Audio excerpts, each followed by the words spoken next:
You've tuned in to The Benjamin Dixon Show. All right. Welcome back. Welcome back, ladies and gentlemen. So, over the weekend, actually it was last week, the city of Cleveland put out a report as a part of their defense against the family of Tamir Rice. They put out a report that said that Tamir Rice was ultimately responsible for his own death because he didn't take the necessary precautions, the precautions that were necessary to keep him from being killed by the police. I want that to sink in just for a moment. 12-year-old Tamir Rice, according to the city of Cleveland, was responsible for his own death because at 12 years old, he didn't understand how to prevent his own death inside of the 2-second window that he was given by the officers who rolled up on the scene, car barely in park, got out of the car shooting, and within 2 seconds of entering the scene, Tamir was shot. Now, there's so many adjectives and different expressions that I could use to elaborate or to enlighten the situation. But I think anyone with an ounce of common sense can let that resonate long enough to realize that the city of Cleveland expects more out of a 12-year-old boy than they do their own police officers. The city of Cleveland expected and probably expects more from a 12-year-old than their professionally trained police officers. What do you do with something like that? How could they even have the nerve? Do they not have a PR department there, Robin? They must not. They must not have a PR department because they should have known. Either they are entirely incompetent or they are just so vicious that they would say some foolishness like that a 12-year-old boy within a 2-second window could not or did not do what he should have done to prevent himself from getting killed. I thought Florida was crazy. Hey, Ohio, you guys got some bat crazy stuff going on up there. For them to come out and say to the family, or for them to even fix their minds to use that as a defense. What 12-year-old do you know that understands a situation within 2 seconds fast enough to prevent his own death when he's on the 911 call that led to the police showing up on the scene said that this may be a kid. He didn't know how old he was. This may be a fake gun. I don't know, but he's out here playing with a gun. He's on the swing. He's on a swing, for the love of God. The police, the dispatcher, heard that he was on a swing.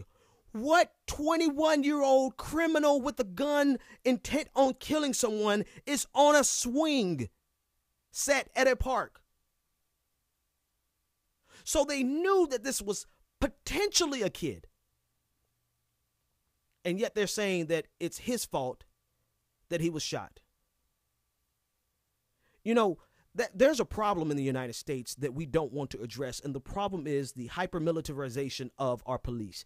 Our police, are they good police? I'm not even going to address that. You know the answer to that. And I'm not even going to stop and give that caveat and give that disclaimer simply because you want to know, do I think all police are bad? Ask me another dumb question. But we know for every good officer, there is potentially another bad officer who may not be bad maliciously. He could just be incompetent, not trained well enough, or aggravated. He could be having financial problems at home because the cities don't want to pay them the kind of money that the police officers deserve. States like Wisconsin want to cut public funding. They want to cut unions, which would normally negotiate for a higher wage for our police officers, right? So police officers have all of these burdens on them, on top of financial burdens, because nobody wants to pay them what they're worth, just like we're not paying teachers what they're worth. So it could be that they're just suffering from a moment of everything's going wrong in my life and he can't think straight. But that equates to a bad officer in that moment, and they must be held accountable for their actions, just like any other American would be held accountable for their actions. But they say, no, nothing wrong with the system. Nothing wrong with the system. Nothing to see here. Only thing wrong in the system was the 12-year-old boy not being wise enough to prevent his own death within a 2-second window of a rolling stop of overly aggressive, hyper-militarized police officers shooting to kill. Shoot first, ask later. That's the entire problem I have with this conservative mindset. Yes, it is a conservative mindset that says there's nothing wrong with the system. There's everything wrong with the people in the system who have a problem with the system. Because you look at a 12-year-old and say, nothing wrong with the police officer rolling up on him and stopping him and shooting him within 2 seconds, not even ascertaining the nature of the situation. Nothing wrong with that. Something was wrong with the 12-year-old boy. He's got to be held accountable with his life. Where the hell do we live? This sounds like some Russia stuff. This sounds like something that goes on in a third world country, but it's happening in the United States of America, where the government can get away with telling us that a 12-year-old boy was responsible for his own death. Just like there was nothing wrong with the police officers who ran into the Walmart and shot up John Crawford without asking any questions. There was nothing wrong. It was something wrong with John Crawford. Just like there was nothing wrong with the police officers who used an illegal chokehold, ultimately leading to the death of Eric Gardner, screaming for his life, "I can't breathe." Nothing wrong with the system that did that. The only thing wrong was the fact that Eric Gardner was trying to sell illegal cigarettes.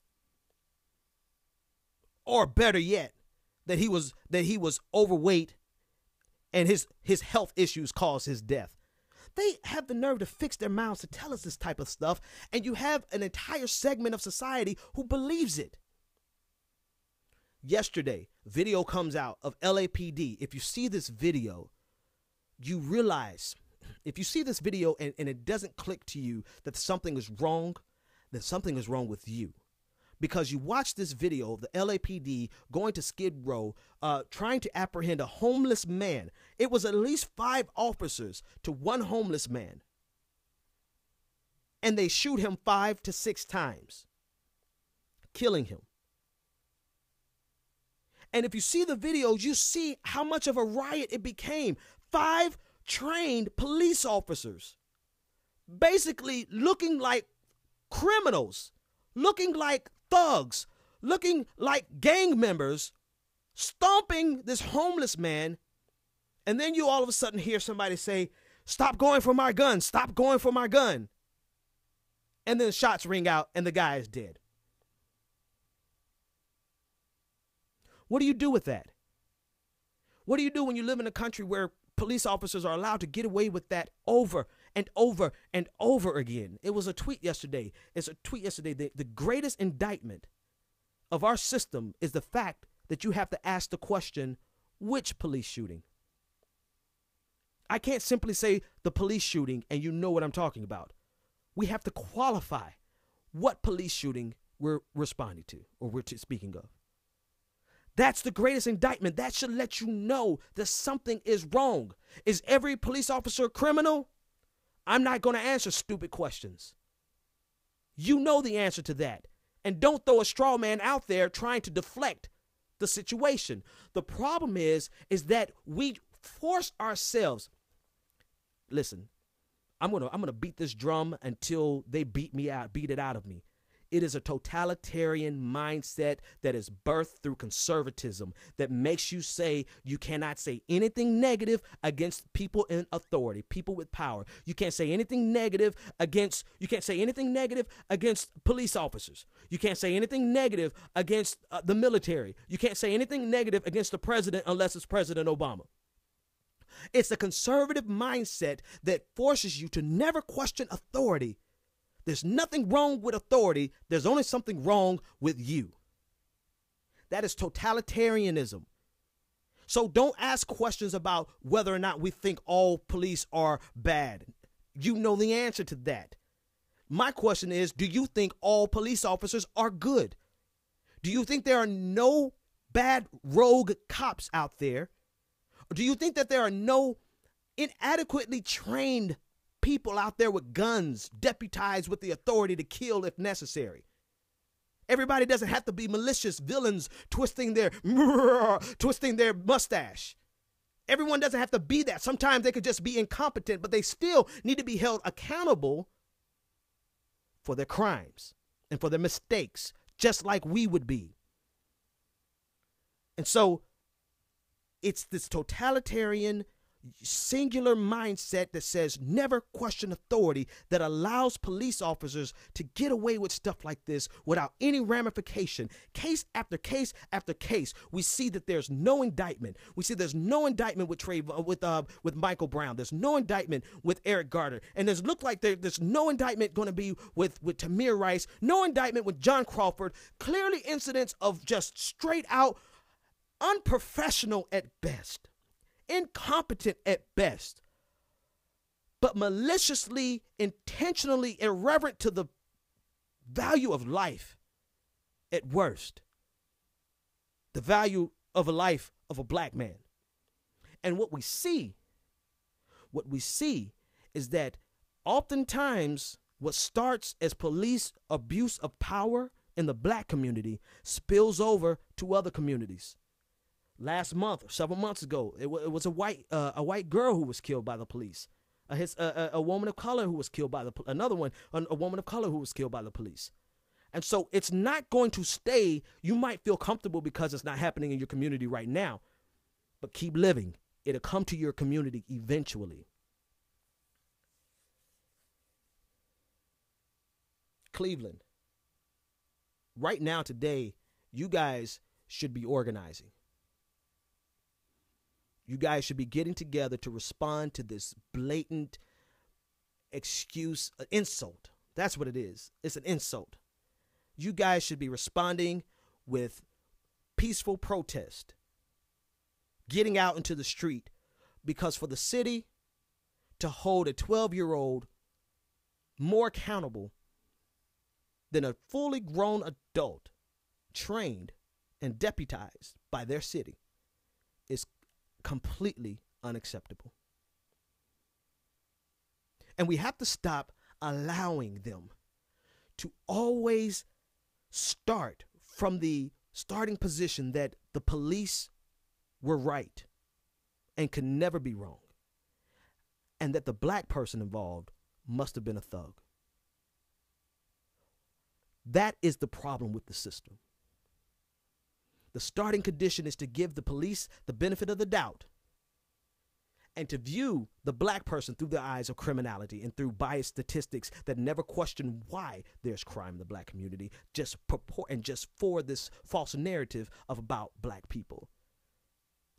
That's the problem. And if we continue to allow it to happen, you're not going to always see peaceful protests, because you can only assault people so long. That's what Dr. King said. He said you have to understand the voice of the violent is because they're violent because they were not heard when they were peaceful. And when you can kill a 12-year-old and then say it was his fault, that to me is the biggest slap in the face. Whoever wrote that needs to be fired. And the city of Cleveland needs to protest in response to something so asinine and something so insulting. All right. I'm going to get off of that one because because it's crazy. It's entirely too much when you think about where you were at 12. Think about where you were at 12. Could you fully grasp the situation? Keep in mind, I thought I was going to get off of it, but I'm not. Keep in mind that this is an open carry state. John Crawford, even if it was a real gun, it was an open carry state. People wear guns in public, into the stores, into Walmart. But it's not just a white Christian male power structure. It's a white Christian male privilege structure. Run by white Christian men. America is run by white Christian men. Not only is it run by white Christian men, but there's privilege that white Christian men get that John Crawford didn't get. White Christian men, white men in general, can walk in public in an open carry state, and the police would negotiate with them for 45 minutes, 30 minutes before shooting them with a beanbag instead of shooting them with a gun. White men can carry guns in stores without people calling the police. 12-year-old Tamir Rice couldn't play with a BB gun.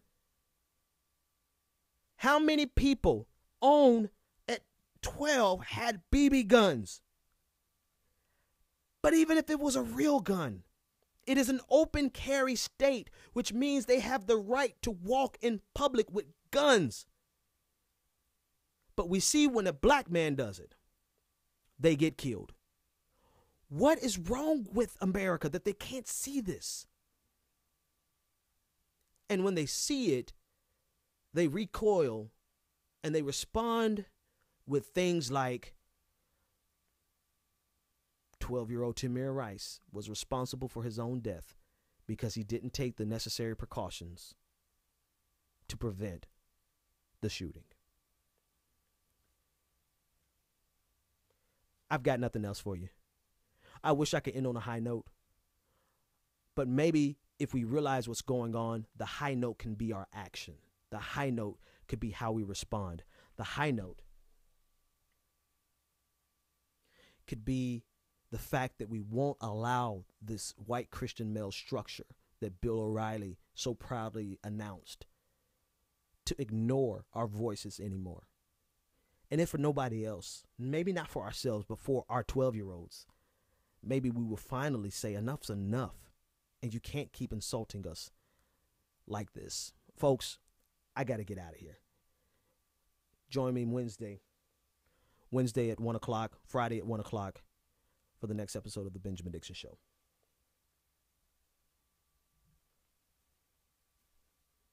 When we, the Americans, are able to accept the fact that on that continent we are trying to forge a new identity, which we need each other, that I am not a ward of America. I am one of the people who built the country. Until this moment. And we are brothers. It's not a question of Jews or Christians or Muslims. We're all in the same boat. Which we need each other. Love is a condition so powerful. It may be that which holds the stars in the firmament. Until this moment. Love. Until this moment. Love. Until this moment. I come to you today to say that we can build a newer and better nation. I say we can do so, that we must do so, and that we will do so. You've tuned in to The Benjamin Dixon Show. Visit us online at www.thebenjamindixonshow.com.